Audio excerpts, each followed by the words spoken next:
تو اب مجھے بتائیں یہ جو پبلک میں انہوں نے مشہور کیا ہے کہ جی شیعہ کہتے ہیں قرآن کے 40 پارے ہیں،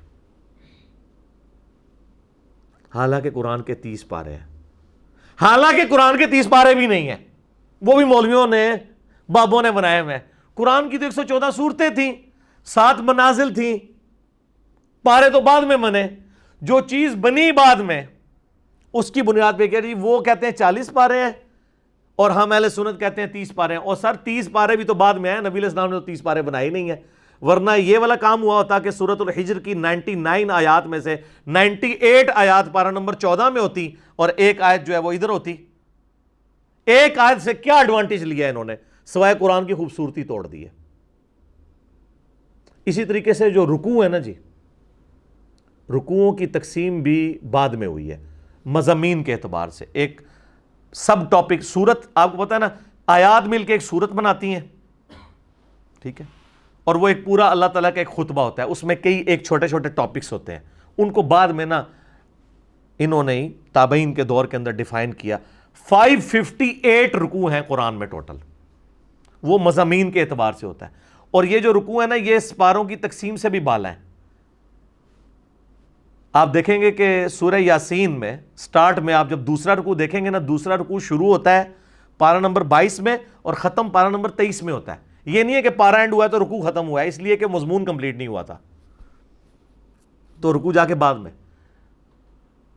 لیکن یہ کمال کی تقسیم ہے۔ مجھے چند ایک جگہ پہ اختلاف ہے رکوعوں کی تقسیم کے ساتھ کہ وہ مضمون اس میں اس طرح نہیں ہونا چاہیے تھا، لیکن اوورال یہ بہت سمجھداری کے ساتھ ڈویژن کی ہے، کوئی شک نہیں اس کے اندر۔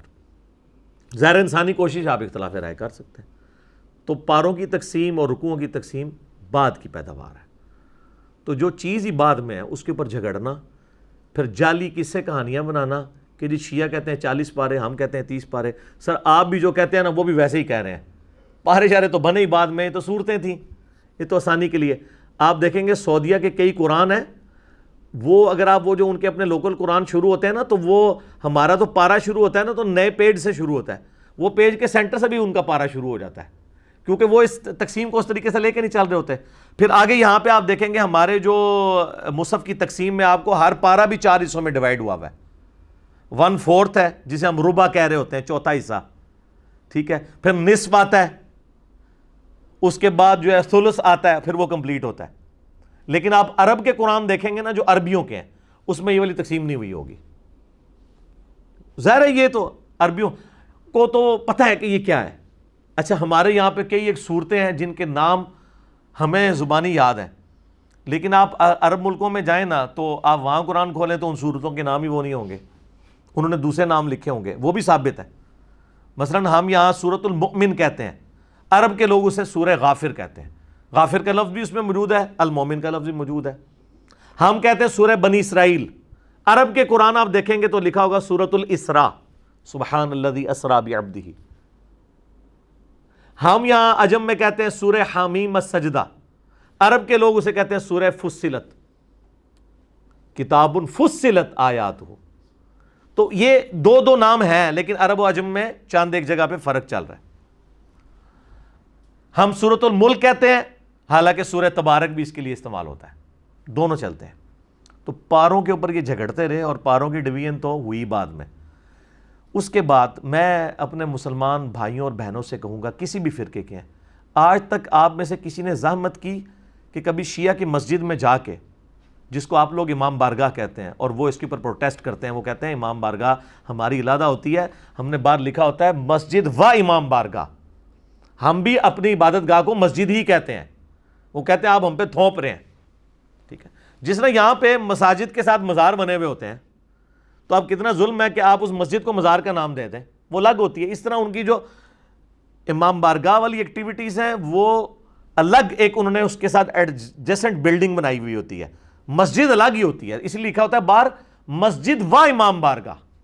اور بعض اوقات صرف امام بارگاہ ہوتی ہیں، وہ مسجدیں نہیں ہوتی، وہاں ان کی ایکٹیویٹیز ہوتی ہیں، جیسے آپ کی محفل میلاد ہوتی ہیں، ٹھیک ہے، اسی طریقے سے اور کانفرنسز ہوتی ہیں، ٹھیک ہے، جشن دیوبند کانفرنس، ٹھیک ہے، حقانیت اہل حدیث کانفرنس، اس کے لیے آپ نے کوئی میرج ہال وغیرہ رکھے ہوتے ہیں، اس طرح انہوں نے اپنی ایکٹیویٹیز کے لیے رکھے ہوئے ہیں، مسجد بال وہ بھی یوز کرتے ہیں۔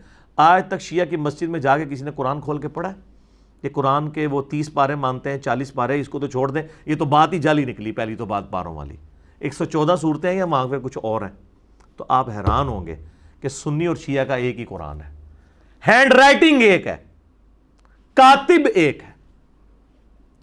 دمشق کا، سیریا کا ایک کاتب ہے جس کا نام ہے عثمان طٰہٰ حفظہ اللہ تعالی، 85 ایئرز پلس ان کی ایج ہے، ابھی زندہ ہے، جنہوں نے یہ قرآن لکھا جو بلو بائنڈنگ میں،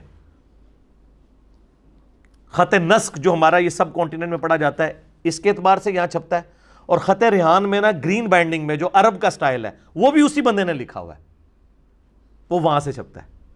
اور یہی قرآن سیم ریڈ بائنڈنگ میں ایران سے چھپتا ہے۔ میں نے ایران کے قرآن دیکھے ہیں، کوئی فرق نہیں۔ اور سعودیہ والوں نے تو یعنی کاتب کا نام نہیں لکھا، میں سمجھتا ہوں کہ یہ زیادتی کی ہے، لیکن ایران والوں کو آپ قرآن کھولیں، یقین کریں انہوں نے باہر لکھا ہوتا ہے مصحف عثمان طٰہٰ کا لکھا ہوا۔ ہم جب جواد نقوی صاحب کو ملنے گئے تھے تو سارے بچوں نے جو مصحف اٹھائے ہوئے تھے، آپ نے دیکھا نہیں باہر لکھا تھا عثمان طٰہٰ کا نام، اتنا موٹا لکھا ہوا تھا۔ عثمان طٰہٰ نے لکھا، اور کمال لکھا، اس کی خوبی یہ ہے کہ اس کے ہر صفحے پہ آیت مکمل ہوتی ہے۔ کمال کام ہے یار، 6236 آیات، یا بسم اللہ ملا لیں تو 6349 آیات ہوں، اور مصحف کے کل صفحے جو ہمارے سب کانٹیننٹ کی رائٹنگ میں لکھا 611 صفحے ہیں اس کے، اور اس طرح اس کو ترتیب دیا جائے کہ ہر صفحے پہ آیت مکمل ہو رہی ہو۔ کاتب کا کمال ہے نا، یہ بڑا پڑھا لکھا بندہ ہے۔ یہ 1988 میں ان کو سعودیہ بلایا گیا تھا شاہ فہد پرنٹنگ پریس کے لیے قرآن لکھنے کے لیے۔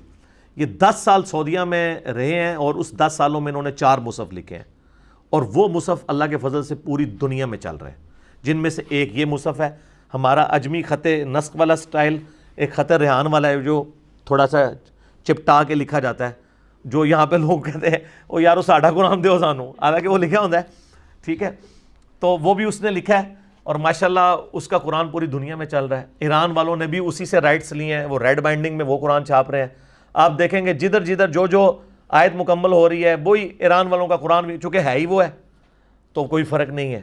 اور آپ کو بتایا گیا جی سنی شیعہ کا قرآن ہی الگ ہے، تو یہ بات بھی آپ کو غلط بتائی گئی، اور آپ نے اتنی مضبوطی کے ساتھ اس کو پکڑا۔ باقی میں ابھی وہ تعریف قرآن والے مسئلے پہ نہیں آیا، میں اگر آیا تو پھر آپ کو برا لگے گا۔ میرا یوٹیوب پہ ایک کلپ 1 ملین سے زیادہ لوگ دیکھ چکے ہیں۔ کیا صرف شیعہ ہی کافر ہے؟ کیا تعریف قرآن صرف شیعہ نے کی ہے؟ سوالیہ نشان۔ تو آپ دیکھ لیں، اس میں نے پھر پورا کچا چٹا کھولا دونوں طرف کا۔ اینڈ رزلٹ یہ ہے کہ دونوں طرف کتابوں کے اندر ڈنڈیاں ماری گئی ہیں، جس کی وجہ سے قرآن کو مشکوک بنایا گیا، لیکن الٹیمیٹلی قرآن مشکوک نہیں ہوتا، کیونکہ یہ تواتر سے آیا ہے، اور قرآن کی حفاظت کی ذمہ داری کس نے لی ہے؟ اللہ نے۔ انا نحن نزلنا الذکر وانا لہ لحافظون، یہ بھی سورۃ الحجر کی آیت ہے، جنہوں تروڑیا انہوں نے، کیڑی سورت انہوں نے پان دیتی ہے، جس کی آیت نمبر 9 ہے۔ بے شک ہم ہی نے اسے نازل کیا، اور ہم ہی اس کی حفاظت کرنے والے ہیں، کیونکہ آپ علیہ السلام کی نبوت قیامت تک کے لیے ہے، اور معجزہ بھی قیامت تک کے لیے باقی۔ تو یہ جو قرآن حکیم کی آیت ہے، اس بات پہ ثبوت ہے کہ اللہ نے اس کی ذمہ داری خود لی ہے، اس کو کوئی نہیں چینج کر سکتا۔ لوگ کہتے ہیں جی یہودیاں نے ایک صورت بنا چاہیے، وہ بنا دیں، میں کہتا ہوں جی وہ پرنٹ بھی کر دیں۔ شاہ فہد پرنٹنگ پریس میں سے یہ نسخے 200 ملین ابھی تک پرنٹ ہو چکے ہیں، 20 کروڑ سے زیادہ، جو پوری دنیا میں فری بانٹتے ہیں۔ ماشاءاللہ یہ بہت بڑی ان کی کنٹریبیوشن ہے۔ میں کہتا ہوں یہودی جو ہے نا 200 کی بجائے 400 ملین چھاپ لیں، آیات اور صورتیں ایڈ کر کے، وہ کسی مسلمان کے گھر میں سروائیو ہی نہیں کر سکتا۔ اس کی وجہ یہ ہے کہ قرآن کی حفاظت کی ذمہ داری اللہ نے لی ہے، اور لی ہے حفاظ کے ذریعے، سینہ مسینہ۔ آپ دیکھتے ہیں جب بھی قرآن اردو ترجمے والا چھپتا ہے نا، جو یہاں پہ تاج کمپنی نے چھاپا ہے، ضیاء القرآن نے، اس کے اینڈ پہ 5-6 حفاظ کے سائن ہوتے ہیں کہ ہم نے لفظ بہ لفظ پڑھا ہے، اس میں کوئی غلطی نہیں ہے۔ قرآن کی پروف ریڈنگ کون کرتا ہے؟ حافظ۔